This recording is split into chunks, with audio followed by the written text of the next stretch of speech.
Salut, salut, c'est Christophe. J'espère que tu vas bien. Écoute, avec cette journée bien ensoleillée, je sais pas où tu es ou d'où tu m'écoutes, mais en tout cas, là, ici, dans la région Rhône-Alpes, il fait super méga beau. Franchement, ça fait vraiment plaisir, là. Ça permet de faire du jardinage, enfin bon, bref, tout un tas de trucs dehors et ça fait du bien.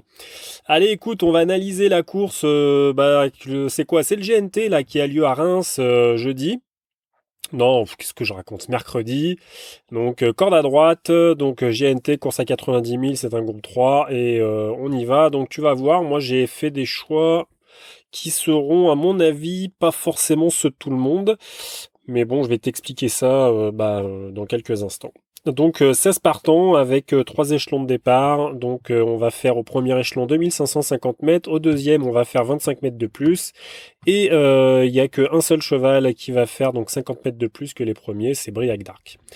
Allez, on y va. Donc Bachar, numéro 1. Écoute, bon, je le garde comme une bonne chance.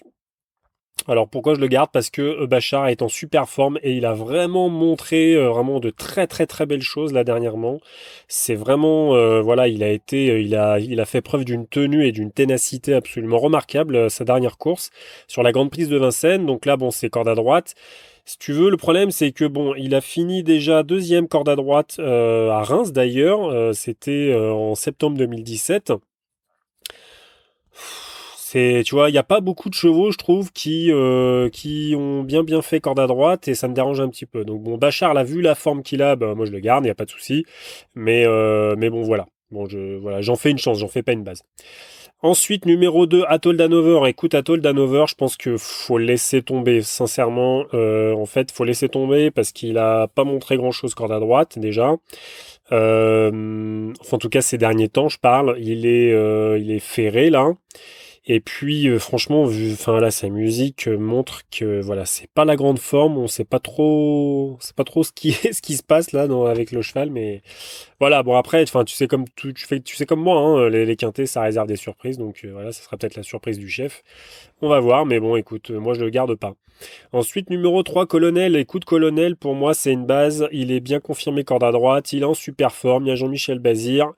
Voilà, il faut garder. Il a fini deuxième à Vichy là, donc il y a très peu de temps puisque c'était le 5 juin. Donc bah écoute, faut garder absolument, hein, parce que voilà, en plus il est déféré des 4. Donc voilà, premier échelon. Enfin voilà, il y a tout pour plaire quoi si tu veux. Donc je pense que c'est une base, hein. Ensuite, numéro 4, Serenzo Turbo. Serenzo Turbo, pareil, je pense que c'est une grosse base aussi. Il est bien confirmé corde à droite. Alors ça fait un petit moment qu'il a pas fait de la corde à droite, mais bon, voilà. Bon, je suis un petit peu. Enfin, je pense. En fait, c'est vraiment le premier échelon parce que vraiment sur l'hippodrome de Reims, c'est vraiment compliqué de rendre la distance, hein, je te le dis, hein. Donc, à mon avis, ça va se jouer au premier échelon ces histoires.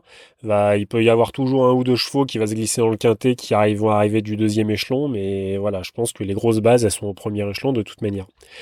Donc, donc voilà, écoute, Serenzo Turbo, donc je le garde. Pareil, il est bien corde à droite. C'est un bon cheval. Il est en bonne forme.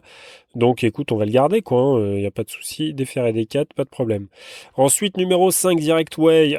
Pareil, pour moi, c'est la troisième base de la course, Direct Way. Pourquoi? Parce que il est très bien corde à droite, Direct Way.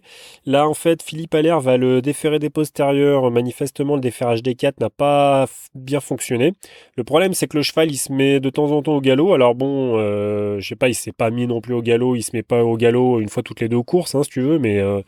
Mais bon, quand même, c'est vrai qu'il a fait quoi depuis? Attends, ça fait un, 2, 3, 4, 5, 6. Sur 6 courses, il s'est. Ouais, si, en fait, ouais. En fait, c'est ça. Sur 6 courses, là, il s'est mis 3 fois des AI. Donc voilà. Donc bon, tu vois, voilà. Bon, c'est vrai que c'est pas super fiable, si tu veux, comme cheval. Mais je pense que le revenir corde à droite et le déferrage des postérieurs premier échelon, à mon avis, je pense que voilà, ça risque de faire mal. Donc moi j'en fais vraiment une grosse base, hein, au premier échelon. Ensuite, numéro 6, Barbu. Écoute, Barbu, moi je garde. Pour moi, c'est une chance. C'est une chance, c'est pas une base, c'est une chance, c'est du premier échelon. Elle vient de montrer vraiment une belle chose, là, corde à droite à Agen. Et c'était en plus, ça va faire 10 jours en fait, enfin juste avant en fait, le GNT. Donc voilà, moi c'est bien, tu vois. Je préfère, tu vois, garder des chevaux qui ont bien fait dans les mêmes circonstances, plutôt que, tu vois, des super favoris qui, qui n'ont pas couru corde à droite il y a bien longtemps. Donc voilà, donc non, moi Barbu, je garde, moi ça me plaît. Donc en plus avec Yoann Le Bourgeois, même je crois que c'est la première fois qu'il va la driver, mais voilà, je pense que ça va bien le faire. Je dis pas que ça va arriver dans les trois premiers, mais en tout cas, il y a de bonnes chances qu'elle se place dans le quintet, à mon avis, hein. Allez, ensuite, numéro 7, Cicero Noah. Alors attends, je crois que Cicero Noah, je l'ai écarté, je crois. Ouais, je l'ai écarté. Je l'ai écarté, alors je t'explique pourquoi, parce que Cicero Noah, alors c'est la super forme, ça à mon avis, ça va être... avec Colonel, ça va être le favori, hein, je pense. Maintenant, ça fait quand même très longtemps qu'il n'a pas couru corde à droite. Ça me dérange un peu, je t'avoue. Ça me dérange un peu. Je sais pas trop quoi en penser en fait. Tu vois, je préfère l'écarter. Alors c'est, voilà, je te le dis. Là, ça va être, voilà, je pense qu'en commentaire, on va pas m'insulter parce qu'on m'a jamais insulté, enfin quasiment pas, tu vois. Mais franchement, moi, je mettrais un petit, tu vois, un petit bémol quand même à cette histoire. Corde à droite, c'est quand même pas un cheval c'est pas un cheval corde à droite, hein. Quand même, si c'est Renoir, c'est plus un cheval de Vincennes, corde à gauche. Tu vois, il a pas couru à droite, hein, depuis. Et bah écoute, je sais pas, attends, je regarde. Putain, laisse tomber. Je sais pas quand est-ce qu'il a couru à droite dans sa vie un jour, mais je crois que c'est. Attends, voilà. Donc, il a couru corde à droite. Il a couru deux fois corde à droite seulement, à Reims et à Amiens. Le 27, en fait, en juin et en juillet 2015, tu vois. Donc, voilà. Alors, effectivement, attention, hein, c'est un super cheval, hein, il n'y a aucun problème là-dessus. Voilà, Pierre Vercruysse, il sait très bien s'en servir. Il est super performant, il n'y a pas de souci. Tu vois sa musique, voilà, ça ressemble à Bélina Josselin, à Burt Parker, à tout ce que tu veux, quoi. Enfin, tu vois, tous les super chevaux du moment. Mais voilà, moi je me demande, alors c'est vrai que c'est du premier échelon et tout, voilà, je sais pas. Après, à toi de voir, hein. Après, si tu trouves ça vraiment trop dangereux de ne pas le mettre, bah mets-le, voilà, il n'y a pas de souci. Maintenant, moi je pense que c'est aussi dangereux de le mettre que de ne pas le mettre, voilà. Maintenant, voilà, il n'est pas confirmé corde à droite, donc moi ça me dérange un peu quand même. Allez, on passe au suivant, numéro 8, Vichenko Chef. Écoute, eh bah, tu vois, je mets pas Cicero Noah, mais moi je mets Vichenko Chef. Tu vas me prendre pour un taré. Mais Vichenko Chef, moi ce que j'aime bien, c'est qu'il court à droite quand même. Tu vois ce que je veux dire? C'est comparé à Cicero Noah qui court jamais corde à droite. Et bah écoute, Vichenko Chef, il court à droite. Donc, alors attends, juste 2 secondes que je regarde. Vichenko chef. En plus, tu vois, il va partir encore au premier échelon, donc il sera à la limite du recul. Donc moi, je pense que c'est un très bon outsider, même s'il a une musique vraiment bien dégueulasse, bien comme il faut, tu vois. Enfin, quoique, c'est pas si dégueulasse que ça en fait, hein. Il a fini sixième à Vincennes, corde à gauche. Il a fini septième à Villeneuve-sur-Lot, corde à droite. C'était il y a un petit peu moins d'un mois, c'était sur l'herbe. Pareil, septième corde à droite à Fougères. Donc bon, voilà quoi. Je pense que tu vois là peut-être encore une petite course là et tu vois ça se trouve là il risque d'arriver 4-5e là à mon avis là. Tu vois c'est fort possible. Donc en tout cas moi je le sélectionne en ton coup de cider et moi ça me plaît bien. Ensuite numéro 9 Comtesse du Chêne. Écoute Comtesse du Chêne, moi je préfère écarter parce que est-ce que le cheval sera bien à 100%? Je me demande en fait. En fait, elle a effectué une rentrée là, donc début juin. Elle a été ferrée, elle a fini huitième, ok. Maintenant, bon, on fait appel à Franck Nivard. Enfin, voilà. Tu vois, j'ai un doute hein, quand même, hein. Bon, même si elle a fini première à Caen, donc c'était quand? C'était en octobre 2017. Elle a fini première à Caen, hein, donc corde à droite. Elle a été déférée des 4. C'était même un peu la même configuration d'ailleurs, voilà. Donc, du coup, bon, tu peux très bien te dire, ouais, on la garde, il y a Franck Nivard et tout machin. Pourquoi pas, hein. Mais voilà, moi je préfère écarter, je pense que. Enfin, moi j'en vois d'autres en tout cas. Numéro 10, Balando. Balando, moi j'écarte. Bah, en fait, il va. Alors voilà, j'ai oublié de te dire, à partir du 9, c'est-à-dire Comtesse du Chêne, on rend 25 mètres, hein, d'accord? Donc là, Balando, écoute, moi j'écarte. Parce que déjà, pourquoi j'ai dit ça? Pourquoi je dis ça? Ouais, pas bien confirmé, corde à droite. Pareil, il s'élance au deuxième échelon. Moi, je préfère ne pas le garder. Je pense que c'est pas trop sa course, là. Voilà. Ensuite, numéro 11, Voland. Voland, pareil. Alors, qu'est-ce qu'il est? Il est déféré des 4. Mais il s'élance au deuxième poteau. Ça va être dur, hein, de revenir du deuxième poteau, je pense, quand même, à Reims, hein. Il n'a pas montré bien grand-chose, là, quand même, ces derniers temps. Donc, mon avis, c'est peut-être pour une autre course. Voilà, peut-être une course où il va pas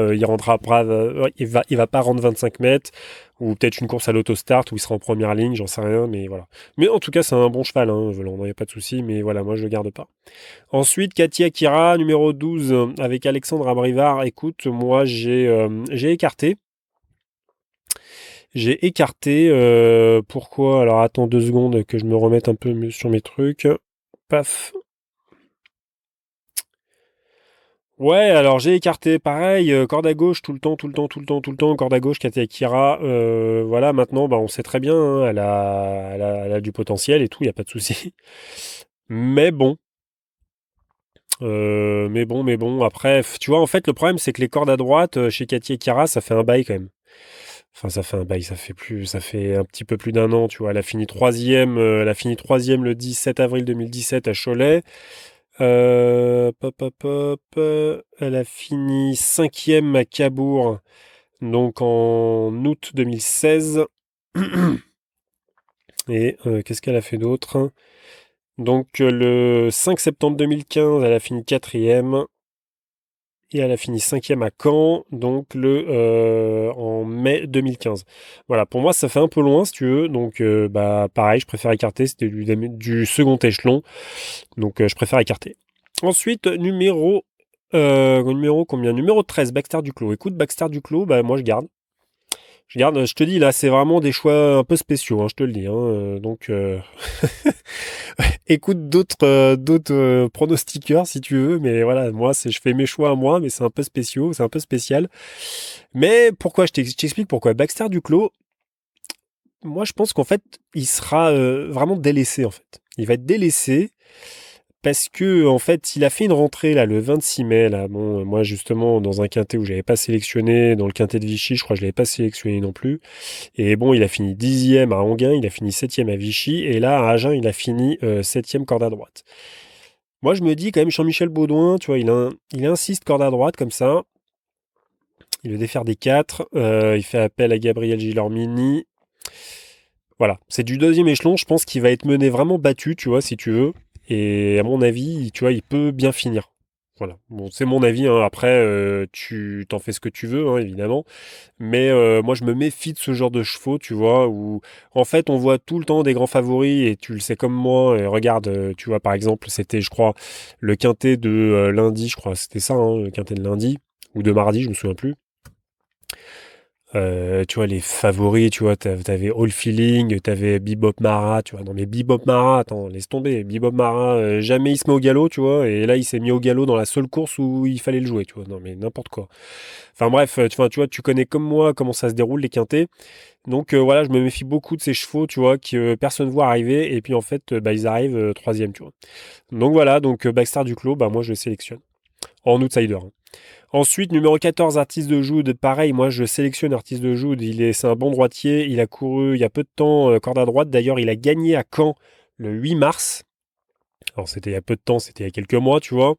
Mais il a fait une rentrée où il a fini cinquième quand même, là, le début juin. Donc c'est assez plaisant.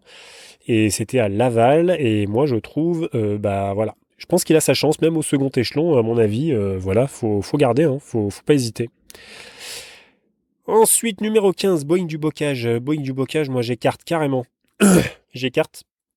Voilà, il y a Eric Raffin, tout ce que tu veux. Mais moi j'y crois franchement pas des masses, mais pas du tout. Donc même s'il a fini troisième en octobre 2017, il a fini troisième à Caen, corde à droite. C'est voilà, bon franchement là, vu ce qu'il a montré dernièrement, alors apparemment, je crois que j'avais vu une interview d'Eric Raffin qui disait qu'il avait amené un peu trop offensivement, pardon, donc à Anguin. Mais et du coup, c'était peut-être pour ça que bah du coup le cheval, voilà, en fait, il avait pas bien fini quoi. Franchement, là, deuxième échelon, ça va être chaud quand même, hein. Ça va être chaud de revenir, hein. Mais bon. Allez, ensuite, numéro 16, Briac d'Arc. Écoute, ça rentre, Briac d'Arc, faut que tu le laisses tomber. Voilà, je pense qu'il aura d'autres